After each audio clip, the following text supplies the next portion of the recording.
I think if you choose gallery view, Uh-huh. it's on the top right corner. It's recording right now. So.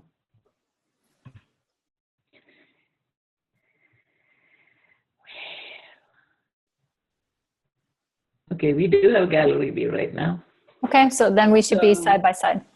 Okay, so for viewers, listeners, welcome.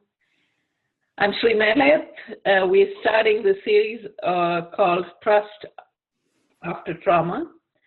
And I just thought I would begin by briefly touching on what I mean by trust and what I mean by trauma. Mm-hmm. And essentially, when I'm talking about trust, I'm talking about trust not in another human being or trust in another individual or society or anything. Essentially, I'm talking about trust in life, because what happens when you're hit with especially heartbreaking, almost heart-opening trauma, is that you become completely groundless in a sense, and you begin to lose your sense of place and your sense of you become so unstable and you don't know what to believe in anymore. And there is a process for getting back into grounding yourself and understanding that as hard as what you have been through might be, there is life is always unfolding in your favor. I just recently wrote a chapter in a book that the chapter was called, the book was called One Word Book, and the chapter, my word was trust. And the way it came to me, the definition of trust for me was letting go, resting back, relaxing into the flow of life, knowing that it's always unfolding in your favor. And it's actually sometimes very difficult to trust that. But that's where I'm hoping that this series will help to take each one of you. Each of the talks, I hope, will help you go there. And trauma is mostly, I'm talking about things happening to you that cause that groundlessness, that cause that real break in your sense of reality and what life is, and what you thought life was going to be, and then something coming in and sort of completely taking the ground away from your feet. So that's what we're going to talk about. All of it may not be easy to hear, but the intention is that this will be a deep, moving, useful series. And so I am so happy to welcome to this first interview, Svava Brooks. We do I know her from a business development course that we're doing together. And I'm going to just, instead of talking so much, I'm going to bring Svava in and let us hear from her about her. Hey, Svava, welcome. Thank you so much for helping me with this. You're so welcome. Thank you so much for having me.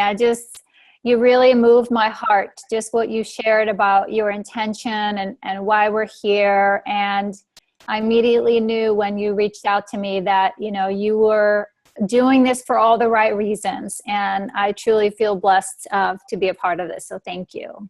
Thank you. So let's start off with you and your story. I like to say that my first question is always the journey question. So just talk to us about your journey. Sure. Go ahead. Happy to share that. And I appreciated what you shared in the intro, that some of this information may be hard to hear, but I really want to reiterate that, I've been telling my story for over 20 years now. And so I do it from a place of hoping that it will inspire and move others to know that It's just the story. It's, you know, it served a purpose, and actually it does serve a purpose today, even to help inspire others. I've done the healing, but my story began in my home country, Iceland, where I'm born and raised. And I basically came to the States to go to college all those years ago. And I thought I would leave all my troubles behind, of course. Thought I was running away from a very abusive family household where I was abused my whole childhood, emotionally, physically, and sexually. And I did not know that about the impact of my trauma until I was in college. And I definitely, I had all the memories. So it wasn't like I repressed or my body disconnected to the point of not knowing. It was always just this veil, this part of me that was operating here on the side of me that I had to really work very hard at keeping at arm's length for all those years. And it wasn't until I was in college that I really started having physical breakdown. Like my body was like, we cannot hold on to the secret any longer. But basically, you know, I mean, I acted out in so many ways growing up, hurting myself the way I was being hurt at home. But I also played a little Miss Perfect. I was very good at, you know, having the pretty face out there and pretending I was a good student. I was an athlete. I was a model. I was a hard worker. So I did whatever I could to kind of keep people away so they would never question me and question the truth. So long story short, when I started college here in the States, I also found the path to my healing, and was blessed that I met my husband here. And he was kind of the person who really helped me question, because it was in that intimate relationship where I really struggled with letting love in. And trust.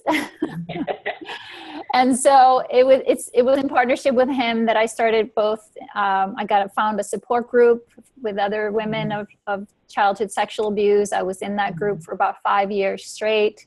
I've done a lot of counseling, but basically understanding the impact, how that I was just a child who was, because of circumstance, hurt in a deep, profound way, betrayal trauma, when the people that we love and trust more than anything, and our survival is dependent upon these people, when they're the ones hurting us, we do lose completely a sense of self. And we're like the walking dead, just trying to sort out, how do I fit in here?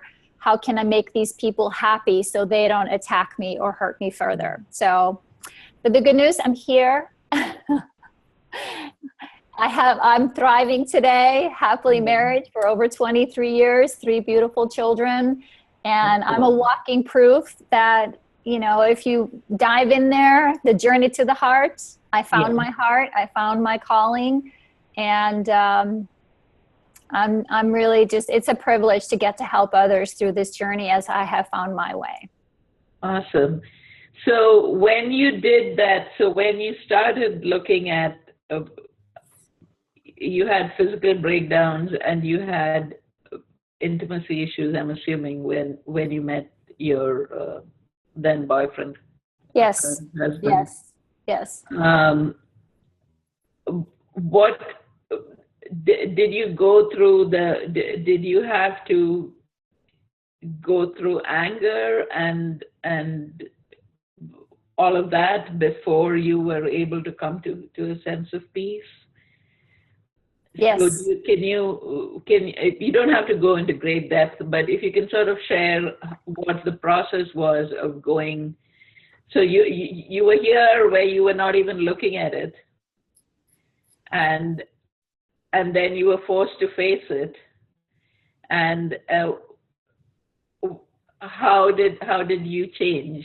And how did you manage to look at it, I guess, is what. Well, I mean, the key was support. I wouldn't have done this without support, with somebody holding me while, you know, my outer shell just kind of broke apart, right? Yeah. So what I had to understand that who I had become was what I thought I needed to become to survive, right? Yeah. So it wasn't even my true identity. And so because I was disconnected from my body, I Yeah. left my body. I have memories, floating up in the air as a little child because, so I had to befriend my body, and I had to learn about my feelings. I had to get in touch with my anger. I had to learn to express that excruciating heartache and sadness and pain from not having been honored and nurtured and loved and cherished like my birthright, right? To be, a beloved child brought into this world. I did not get those things. So, but it was hard. And in the support group was really the gift, because I sat there and I was very afraid of getting in touch with my feelings, because I thought if I let out that anger, someone is going to get hurt. And if I start crying, I will never stop. Yeah. So it wasn't seeing myself in other people and other survivors. What words did they use? That when they cried, oh, this is what that looks like. I didn't even know what it looked like to have feelings. And that's really such an important part of being human, right? Yeah. And to allow the anger to come up and be outraged. I got to get the anger out and scream out the words and say the horrendous things that had been done to me, and have a witness and have someone witness and not turn away from me, right? So learning how to kind of come alive again. But it was hard because I did not trust my body. I didn't trust my feelings. I didn't trust, what I was sensing, because I had to, pretend. I had to ignore all the signs growing up, all the things that my body had told me in an abusive environment. You're not safe. You're being hurt. I had to disregard everything. So now to open it up and get to know what is that? Why is that? How does that make me feel? Why is that? What do I really like? How can I say no? So it's taken years. It's really taken a long, long time. And it was a tough journey, but I'm incredibly grateful. Well worth it, because I'm alive now, and I have a full range of motion and expression that I didn't have before, because the truth is you cannot experience bliss, joy, happiness if you are shut down. It's like you can't just choose the good feelings. If you're repressed emotionally, you're repressing all of them. And that's been my experience. The deeper I've gone into my pain, the bigger the love, the gratitude, the compassion has been that I feel for life. So. And while you were talking, one of the things that came up for me was that one of our fears is that if we actually fully feel what we're feeling, that we will disintegrate, that that there will be, and for me recently there have been experiences where I've had to hold loved ones while they're going through their own trauma. Sort of my lesson in that has been to get to a space where I am able to rest back into trust that their life is unfolding for them in the best way for them, and let them feel what they're feeling without trying to push, trying to sort of come up with platitudes about, oh, don't worry about it, oh, you don't feel sad, or don't be. So one of the things that I've learned this year has been to say, feel it, express it, you'll be fine, and that for me has been a big lesson this year. For me, my trauma is different from yours. So one of the first things that I experienced was losing my mother in a plane crash when I was 19, and she was the closest thing I had, my best friend, really. And at the same time, there was alcoholism. My brother was going through his alcoholic phase, and there were other things going on in the family. And there was this 19-year-old who was suddenly felt like she had to shoulder the responsibility for the whole family. And I did not cry. I did not shed one tear when my mom died, because I was terrified. that I wouldn't be able to control it once if I let it out. And I always say that it's as if I've been making up for it ever since, because I didn't cry then, and now I cry at the drop of a hat. It's sort of so we talked about one of the biggest tools that you had was a support group that you used, and also an individual, so your husband was able to hold you in that space and allow you to, which is such a blessing if you think about it, right? So it just seems like that's one of the ways in which I feel you can, if you're able to see it, that with the greatest depth of despair, there's always a light, there's always the opposite that's all, coexisting. And the fact that he came into your life at that point and was able to lead you through this healing is just such a validation of the fact that life does unfold in your favor, although at a particular moment it may not seem as if it does. So you've taken this experience that you had, and you've been helping others work through their trauma. So one of the things that maybe you could talk about is, how do you help other women or men deal with, what sort of steps do you take them through to help them work through trauma?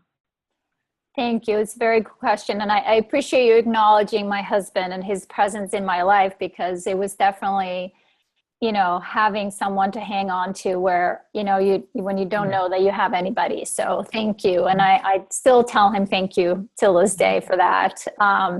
So how do I, because of my own journey and through, I'm relentless in terms of my optimism and, and being hopeful and like the need to find a purpose here. And I know now while I'm still here, right? Yeah. But how I now hold the space for people that I'm helping is what I've recognized, that I needed a model. There was a lot of trauma books that could tell me how broken I was, and that, were willing and ready to put a label on me and give me medication and all that. And I'm not against medication if that helps people, not at all. But I always encourage people, like you said, really own the feelings, like really validate your truth, because your feelings are there because they're, there's your guidance. They're trying to, there's something that needs your attention, and they need validation, and they need to come out. So the first things that I do for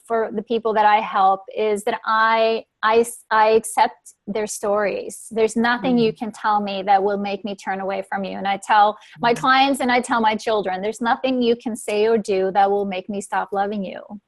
Because once I've fallen in love with myself, I see myself in all people. And so I know I'm a mirror of, my clients telling me some unspeakable things, but I can still see their hearts, and I feel their strengths and their empowerment. So I help them first recognize, how to be safe in an unsafe world, and how to establish trust in themselves. So I talk to them about how to get in touch with their feelings, we don't go digging in for memories, but we handle the memories that keep manifesting, that, because our past keeps manifesting in front of us until it has taught us the lesson, right? So where do those feelings reside in your body? I do a lot of, energy work, and I help us really just get in touch with our bodies, because our body is our history. It keeps everything in here. So recognizing how to notice what you're feeling, where are you feeling it, and honor that the tears and the feelings that will come up along with it. So I do a lot of inner child work. I help my clients become the parent and the protector that they needed. And very often for many of my clients, I model kind of being the mom.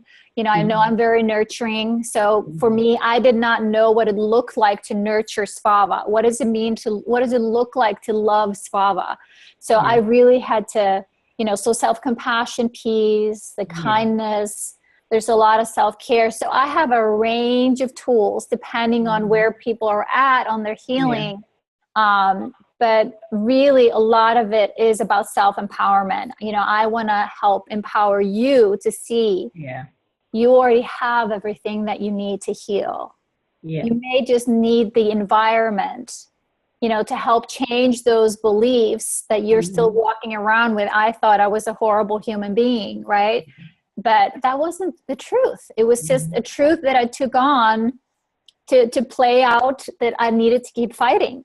But it's no longer serving me. So I don't need to keep fighting my husband, right? He loves me. He's still here, right? So instead of holding him out there, expecting the worst, it's time to let him in. But I can't really let him in unless I learn to love myself from the inside out and open up to the love that's already here. Beautiful. So I think that kind of sums it up, but there's a lot of different things, you know, body modalities, self-compassion, mindfulness, that I, you know, teach my clients to use. And a lot of it is a practice. Go home, try it out in your life, and then come back and report and how did it go, and what did you struggle with, and really stepping into being an adult, grounded, you know, heart-centered, open adult in the world again. So do you have, so I think one of the things, we of course heard your story, and I think one of the things that helps listeners, viewers, in this case, to sort of really get a sense of what happens is when they hear a story of someone who's you worked with, and who you've seen miraculous things happen. So is there something that stands out for you, someone who stands out for you in that sense? Sure. I tend to attract clients who have tried everything else. And very often it is, you know, what really helps them is that, like I said, the key thing is that I embody acceptance, and I show them what it looks like when somebody accepts you. And so that helps them to learn to accept themselves also while they go through the journey. So I've, you know, a couple of clients that come to mind here. One was basically abused for a very long time, and abused by her mother, and basically had unspeakable secrets that she, you know, struggled with sharing with the world, but creating a safe place where she got to share those, you know, hard pieces. And at the same time, as she was recognizing the beliefs that she had taken on about herself because of, you know, being hurt by someone that brought you into the world, we were able to take those beliefs one at a time and turn them around, really take it from the negative into the positive, and then really help her step into the truth of who she is. And part of it is that we have to divorce our families. We have to cut those people out of our lives. And that's something you can't do if you don't have support system. So for many of my clients, you know, they are connected to me personally, you know, my working with me or the support group, while they cut off other family members. And while they also, use some of the body practices that I teach them, and self and mindfulness, to recognize that anxiety, they're only anxious because the people around them are asking them to not trust themselves, right? So it's like, start to trust yourself again, you know, or really assess where those thoughts and feelings are coming from. What's the truth about it? Really questioning where it's coming from. And as we do that, we accept all the parts of ourselves that show up in the process. Like I have a little girl inside of me. I have multiple parts. I have my teenage self. I have my little girl, 6-year-old. You know, I have my shadow part who, you know, thinks that, you know, she's the worst ever, right? But I help my clients accept all these parts of themselves. And as they integrate and accept all of them, when we know all of ourselves, it's okay what other people say out here. We are strong, we're inside. So the result is that, you know, we recognize that we are going to live with our history for the rest of our lives. Yeah. But it doesn't run our life. And if anything, it's helped us see how strong we are. Yeah. And that we have some strengths and gifts and talents, and we focus on those. And many of my clients end up becoming advocates and teachers because, they see what I'm doing, and then like, I want to go do that. And I'm like, yes, please do. We need more of us. Yes. So they feel, it's not like we get healed overnight, but they are better equipped with handling the ups and downs of life without it taking them down. So, we're sleeping better. Our self-care is better. We've put ourselves on top of the list. So I can go on and on in terms of what's the result is that my clients just really start to feel better about themselves, their self-worth and their value, and feel like their life has a meaning again. And the meaning is often, I've learned to love me. Yes. Which is the biggest thing, right? Because it's when you love yourself that you see that reflected back as well. Exactly. One of the things that you talked a couple of times about body work, and do you want to just expand a little bit about what that is? Sure. I'm actually just completing a certification in a process called TRE, Trauma Release Exercises. And it's a body-based approach that helps your body to release that inner tension. The inner tension that we took on as child, protecting ourselves. Yeah. Your body and your brain, your biology is brilliant. We're hardwired to protect ourselves, right? And once I understood that it was also my body that perceived not feeling safe or didn't trust, my body perceives it first, and then my brain translates. And if my brain is translating, you're not safe, I'm on guard, I'm attacking, right? If you're coming at me, I'm or defending, right? So the trauma release exercises really helps you to get in touch with a process that your body knows how to do, which is to shake out any overflow tension in your body. So if anybody listening to this wants to go explore, there's a website called treforall.com, Dr. David Berselli, and it's a self-help tool that once you know how to do it, and it actually will rewire your brain and allow your body to relieve stored memories and tension from its body. And I've been using it for a few years now, and I can see myself now from the inside. And now I use my body to calm down my family. Like we are always reading each other's bodies. We think we're all here. No.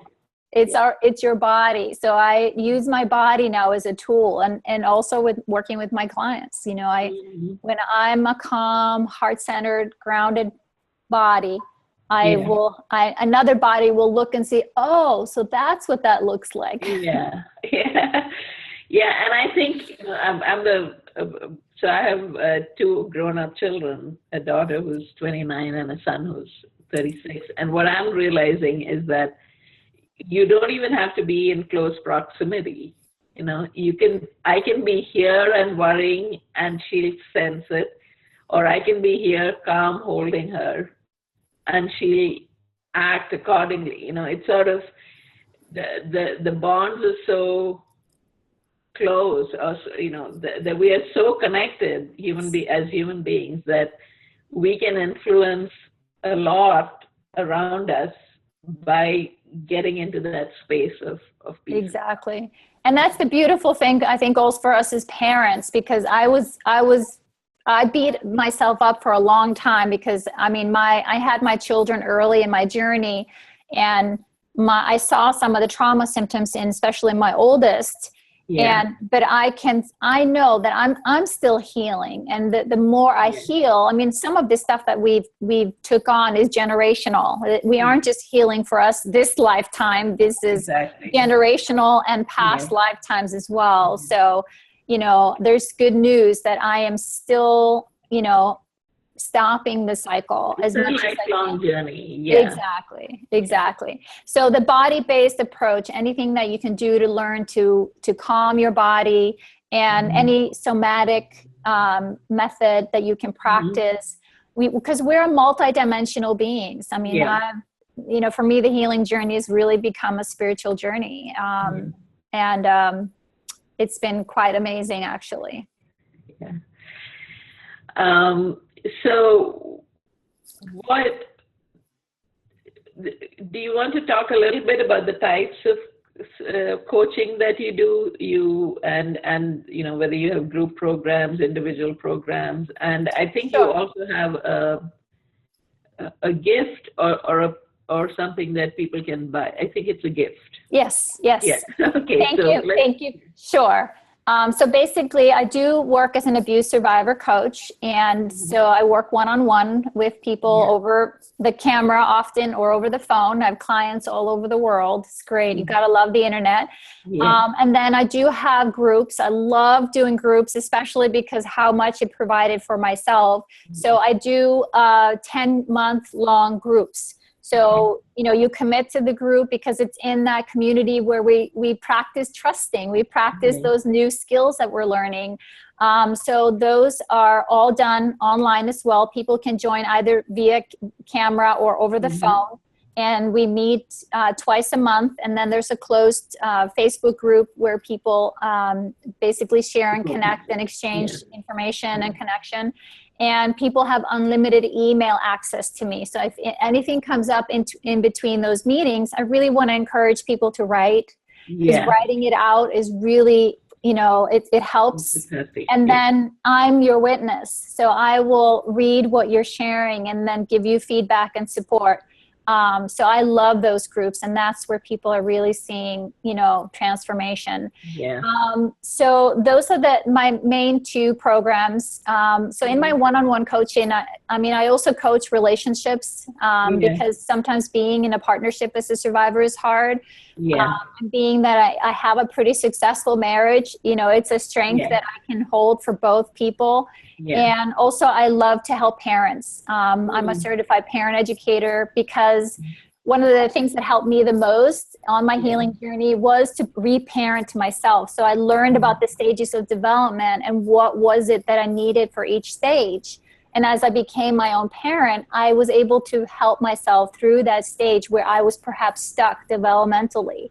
And it's really been a rich experience that I help other survivors with as well. So, and the gift that I have, I'm also a blogger. I write a blog every week on the healing journey, and people can find me there on educateforchange.com. That's my website. And I think you're going to have a link. We'll have a link.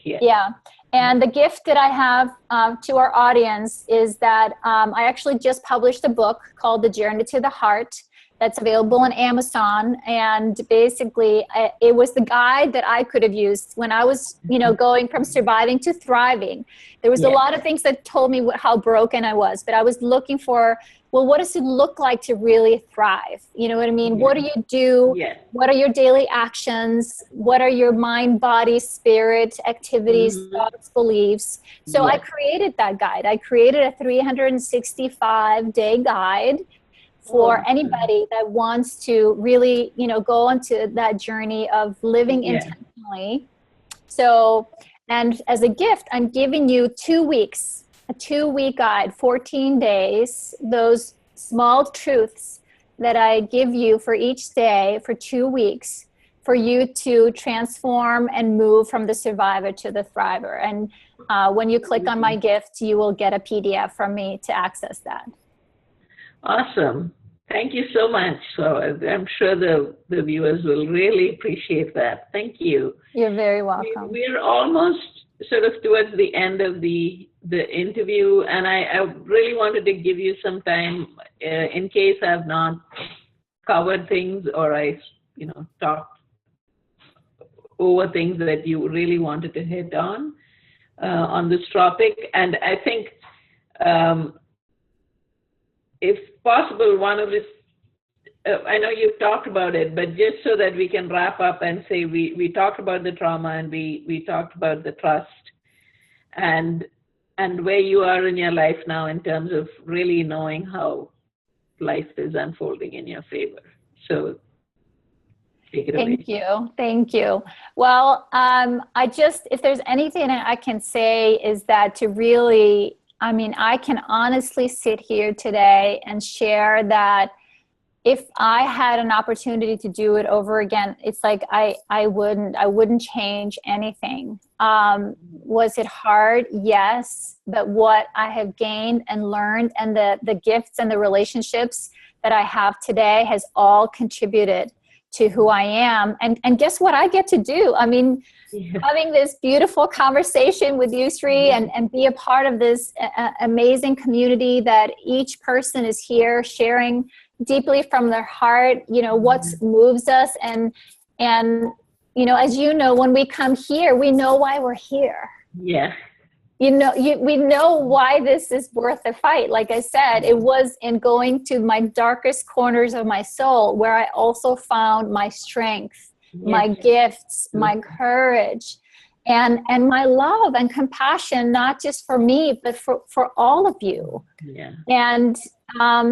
And if there's anything that I can, you know, really just encourage you to keep going and trust that your process and your timing is divine and that you have everything that you need to be successful and supportive on this journey.